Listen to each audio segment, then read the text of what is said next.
Hey guys, Metal Breakdown here. So before I'm starting to talk about this album review, I just need to tell you guys to head over my Facebook page right fucking now. The link will be in the description and in the comment section because you need to vote for the best album of 2019 for January, obviously.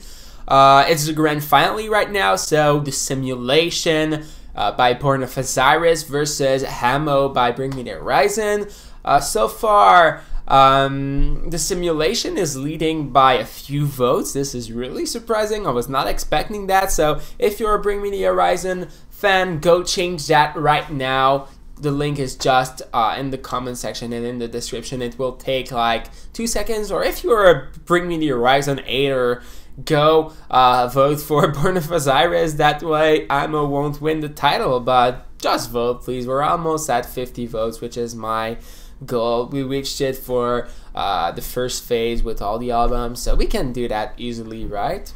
I count on you guys. Anyway, that's not the point of this video. The point of this video is to talk about Amo by Bring Me the Horizon.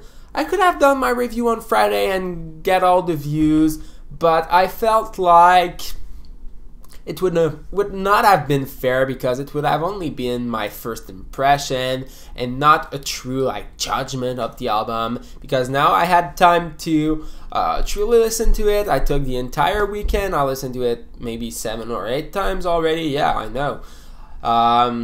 We'll see if I like it more than when I did my reactions, because yeah, I did reactions for each and every song on the album, and also that kind of burned me out to do an album review on Friday because I already did so many videos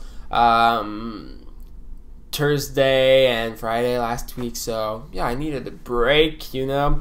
But now I'm ready to do it. I'll tell you everything you need to know about Amo by Bring Me the Horizon, and later in the review I'll focus mainly on the top 5, telling you in depth about about my 5 favorite songs on Amo by Bring Me the Horizon. So let's do this, guys.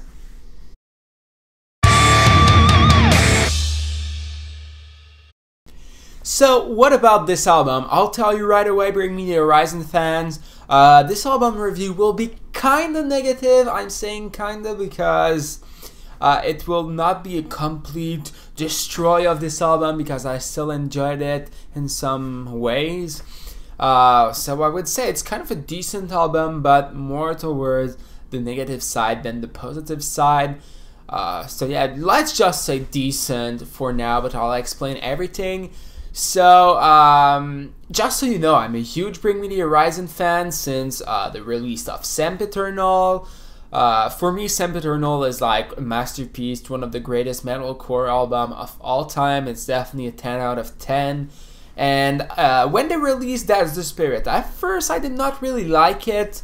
I was like, not a good album at all, but no, I truly enjoyed it. I would not say it's a masterpiece, but it's close to a 1, maybe a 9 out of 10, which is a really, really good grade for me. Usually when an album is good, I would say that it's maybe a 7 out of 10, so 9 is a strong ass fucking album. And they said it in an interview recently that the main goal with That's the Spirit was to make an album with just singles. Like all the songs on it could be a single. It just sounds huge all the time, and I think that's why after a couple of listens I really enjoyed it, despite the fact that I did not like it at all at first.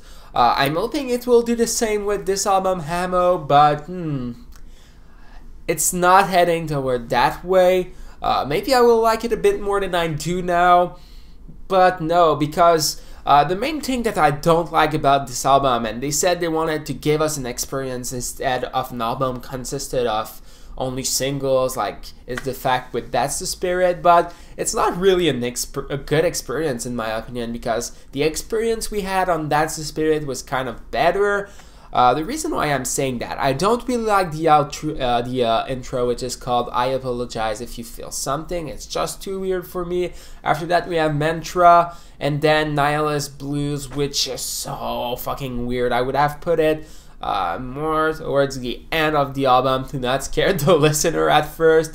They're playing live apparently, so I'll hear that live on Saturday next week in just 5 days. Maybe I will love the song then. It will be like the breaking point. Either I will continue to hate it or now love it, because so far I really don't like this one, but hopefully things will change. Right now I'll talk about all the songs that did not make my top 5, and I'll explain why. So after that, there's In the Dark. Could be an honorable mention with maybe Why You Gotta Kick Me When I'm Down, which is a good song. It's catchy. Same thing for In the Dark. But for the album to be a masterpiece, these two would have to be like the two worst songs on it. They're good, but for a masterpiece album, they would have been the two tracks that you don't really care about because they're good, but for them to be the honorable mention, no. For that, what I mean is that for them to be honorable mentions, like it is the case right now, like they're close to being in the top 5 and they're not that great, so it means that the album is not that great overall. I don't know if you understand, but you probably do.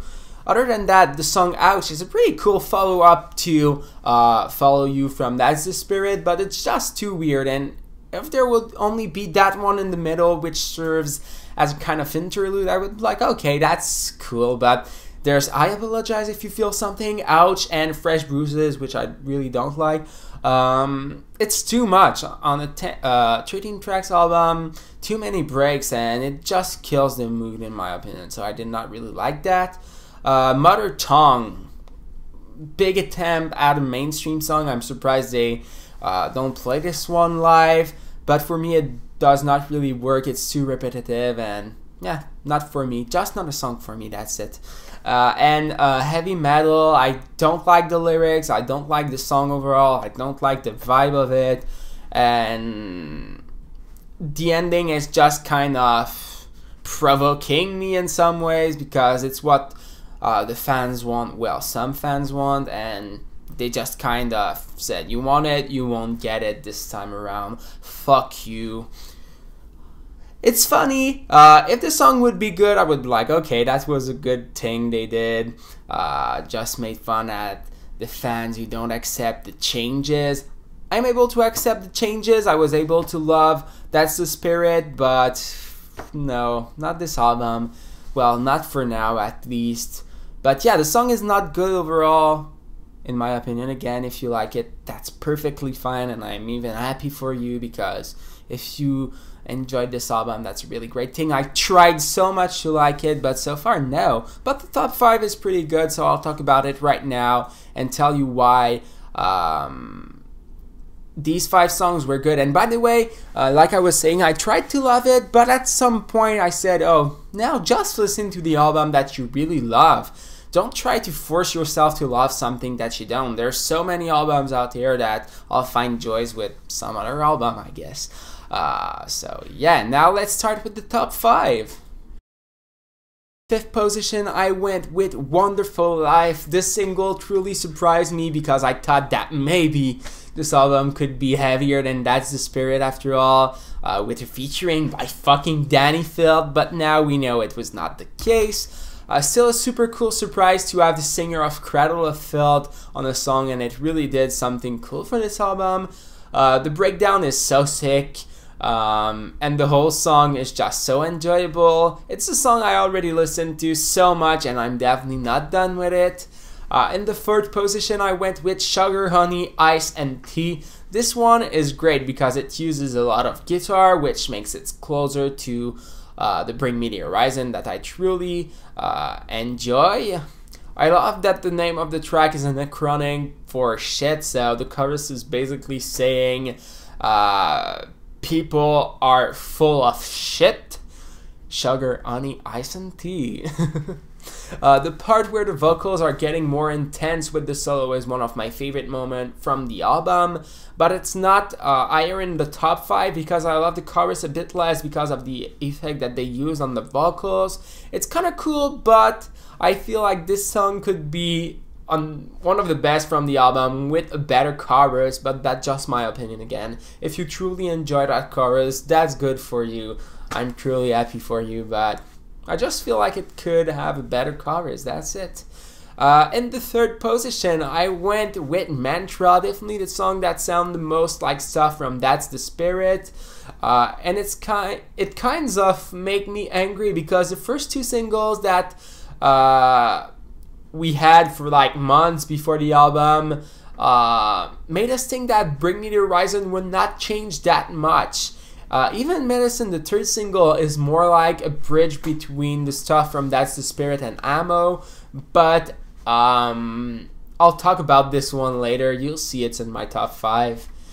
So I'm a bit mad that they kind of fooled us, but it's okay. At least this song is huge, and I'm sure it will be a banger live, and it's a great first single that's despite everything I just said. I also love the lyrics in this one because they compared love with cold, and that was pretty cool, and it worked so well in the music video. In the second place, I went with I Don't Know What to Say Anymore. No, it's just I Don't Know What to Say, that's it. The last song on the album and the song that kind of saved the album for me, at least for now. The song is about a friend of Oliver who died from cancer. His name was Aiden, so rest in peace, man. Truly sad that cancer is people at young age like that. It's truly terrible. And the lyrics are about something he wrote before he died, I think. So it just feels so real and true, so emotional with the violence and everything, and it makes it sound so great. Truly one of the greatest songs they ever done. I truly mean that. And it just feels huge with a lot of high energy in some moment and truly some sadness. And the outro was perfect. It lasted for a while, I think like at least 1.5 minutes, if it's not 2 minutes, and it just works so well. In the first position, I went with Medicine. This will probably be the weirdest thing in this album review and definitely the most unexpected thing. Since I'm a metalhead and I usually love metal songs, but I was ready for a pop album this time around, and I said to many people around me, I was like, oh, if Bring Me the Horizon go full pop on this one, I will love it for sure because I'm ready for that direction. Turns out I was wrong. I was not ready at all because, yeah, they did a pop album, but not the pop album I thought they would do. Because, yeah, I thought that the definition of an album being poppier than That's the Spirit would sound something like Medicine. It's truly the biggest song on the album and the vibe is just unreal. I would have absolutely loved an album entirely like this song, but yeah, the album that we have right now is just kind of weird. I feel like with the breaks and everything, with the 3 songs that I mentioned earlier, I kind of killing the vibe, and it just feels weird as a whole because everything on That's the Spirit felt so right together, and here it's just like all the songs are so different and it just does not feel the same. Also, I feel like this one will be huge next Saturday when I'll see them live. Probably the song I'm the most looking forward to hear because I already heard the songs that they played from Sempiternal and That's the Spirit because I already saw Bring Me the Horizon 3 times, once in 2015, once in 2016, and one in 2017. So it will be my 4th time. If they put out a truly entertaining and fun show again, I'll definitely go see them again. But since I love the music, the new music, less than I did before, if the show is not that great, maybe it will be my last time. We'll see. I really don't know. But if I would have to give the album a grade on 10, and just keep in mind that I'm really hard with my grades. Like I said, for a good album, I'm giving at best a 7. So this time around, since I just love like half of it, and yeah, I'm going with a 4. It seems like a really bad grade, but I gave the new Papa Roach a 5. it's a decent album, not great, not bad. So this time around, since I love it a bit less, I have to go with a 4. Could have been a 4.5. Maybe I will modify the grade later this year because it's a ranking I will keep going until the end of 2019. So maybe I will change it after listening to Ammo a couple of more times. But for now, it's a 4. Make sure to like the Facebook page if you want to keep up with my ranking. I'll probably do an update every week or 2 weeks, and I'll do an EP review of the new Ginger EP that came out 1 or 2 weeks ago soon on Facebook, and there's the new Within Temptation album coming out, so there will be a review for that as well. So yeah, just make sure to follow me on my Facebook page. The link is in the description, and vote right now for the grand finale of the best album of January. And the most important thing, don't forget to subscribe to my YouTube channel. It would mean the world to me. Thank you so much for watching, guys. Now I spoke too much. I need to drink something or I'll die. See you later and take care.